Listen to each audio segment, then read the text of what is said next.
Daan tayo dun sa maganda. Tama ka. Yun na nga yung sinabi ko sa'yo, yung magandang... Hoy! Aw! Saan kayo pupunta? Diyan lang po sa... Lalabas kayo ng resort, no? Di ba sinabi nga bawal? Hindi nyo ba naintindihan yung sinabi ng pulis? Please, bumalik na kayo sa mga kwarto nyo. Teka muna. Sino ba may sabi sa inyong lalabas kami? Dito lang kami sa loob, mamamasyal lang kami dito. Hindi nyo ba narinig yung sinabi ng detective Cruz? Lalabas kayo. Sino may sabi sa inyong lalabas kami? Dito lang kami sa loob. Ay, hindi ako naniniwala. Please, bumalik na lang kayo sa mga kwarto nyo. Okay, fine. Akla, ang galit yata sa'yo. I think you really pissed him off. Wala akong pakialam. Napakasungit. Nagbe-menopause ata eh. Alam mo, di ko naiintindihan eh. Mabait naman yan, di ba? Bakit kaya sungit niya ngayon? Ma! Hoy, mga bakla! Alam niyo na ba ang latest? Ay, Marites! Ano latest? Eto, narinig ko. Sinabi ni Detective Cruz, ha? Ang suspect nila sa pagkawala ni Madam Estela ay si Manggoring. Really? Yan na nga ang sinasabi ko. Siya yung nagmamanaman kagabi sa atin eh. Paano siya naging suspect? Eh kasi nung gabing nawawala si Madam Estela, siya ang huling kausap at nag-aaway. Nag-away si Mang Estela at si Mang Guring? Oo. Ayan. La, Akla. Hindi ba nag-away din kayo kanina? Oo nga, ano. Baka ako nang susunod at tsutugiin? Don't say that. Naku.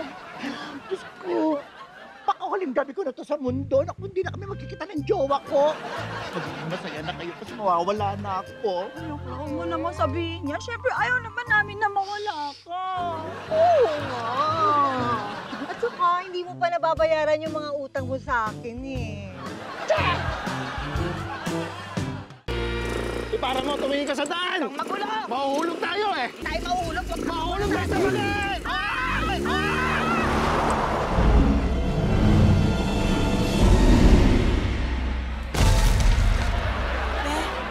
Okay ka lang?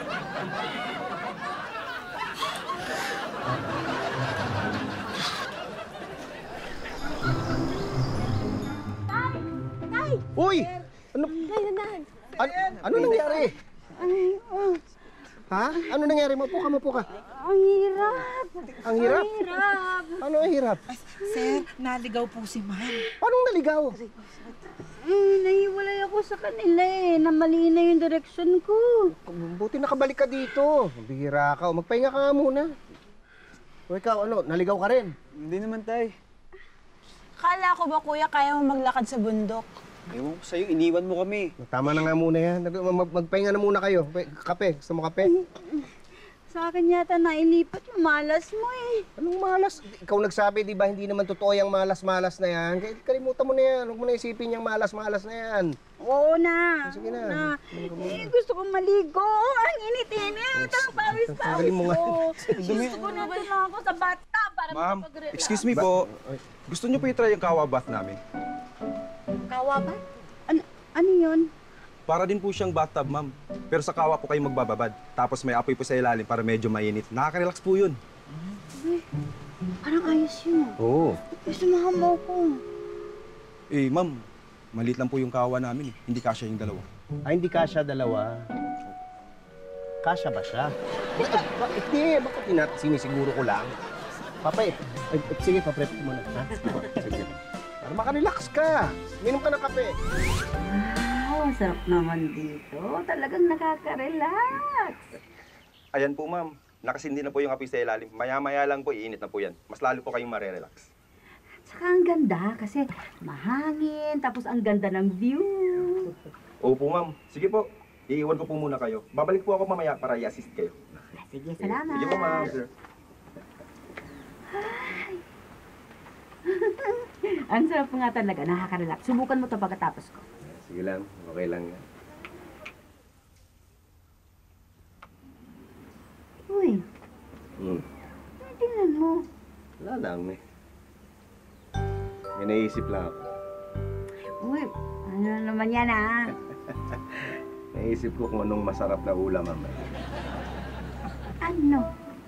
Sinigang. Sinigang na ano? Nahipon. Teka. Yung kangkong beef. Sige na, tuloy mo na. Relax ka lang. Ang bahala sa'yo. Yan ganyan, Bea, pag na-drive swabe. Wala.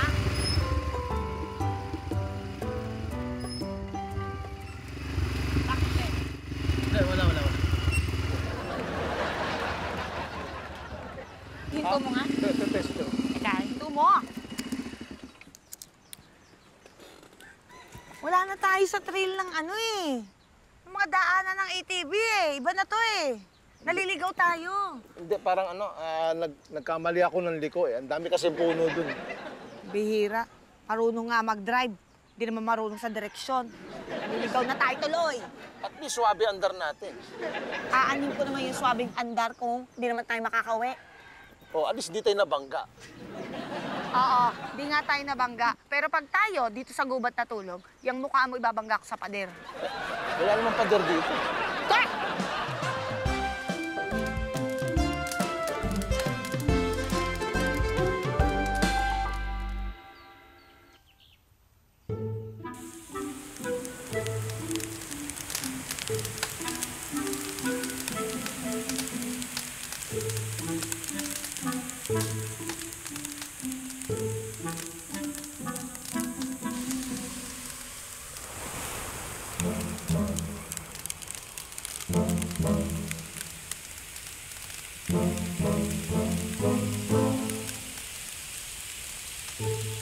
Itoy?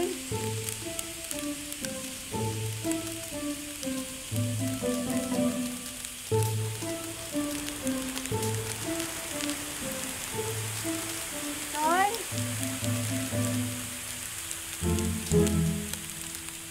Itoy!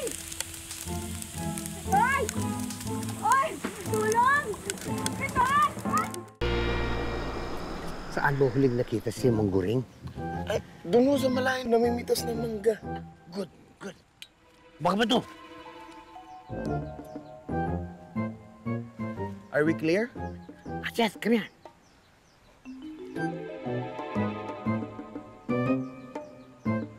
Okay. Clear. Biga. Hoy! Huwag kayo pumunta dyan! Si Mangguring! Ay, takbo! Takbo na!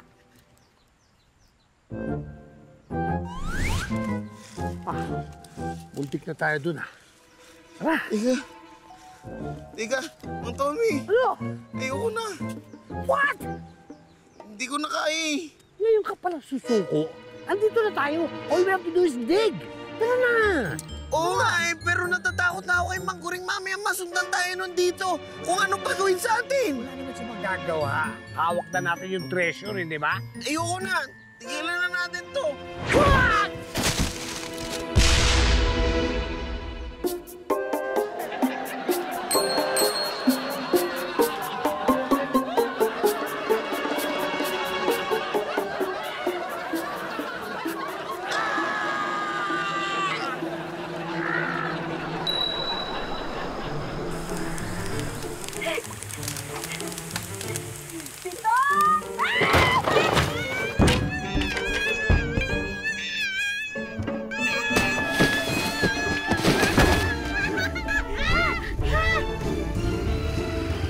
Madam Stella!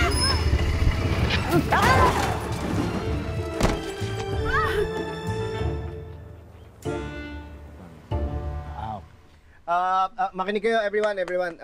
May ikikwento lang si Detective Cruz, no? Meron kasing update dun sa kaso. So, Detective? Dinala na sa bayan ng presinto. Sa presinto sa bayan si Madam Estela para doon pansamantalang ikulong sa kulungan ng bilangguan. Mr. Detective, Detective. Hindi nga. Oo. Detective. makakasuhan po ba si Madam Stella? Ay, opo. Estapa. Ay, napakarami na palang na-scam na manluloko. Scam na naloko. Scam na niloko pa. Oo, gano'n na nga. Bale, yun ang dahilan kung bakit siya nagtago dun sa gubat. Tapos, plano niya kasing tumakas. Eh, sir, ano po yung sumabog? I can explain that. Alam mo ito si Mangguring kasi, kaya mahigpit magpapunta roon sa area na yon sa Oro Enterrado. Ay dahil may binabantayan sa road. Yung buried treasure ba yung binabantayan? No. These are landmines kasi na naiwan kasi ng mga Hapon during the war. Yun ang sumabog. Katakot naman.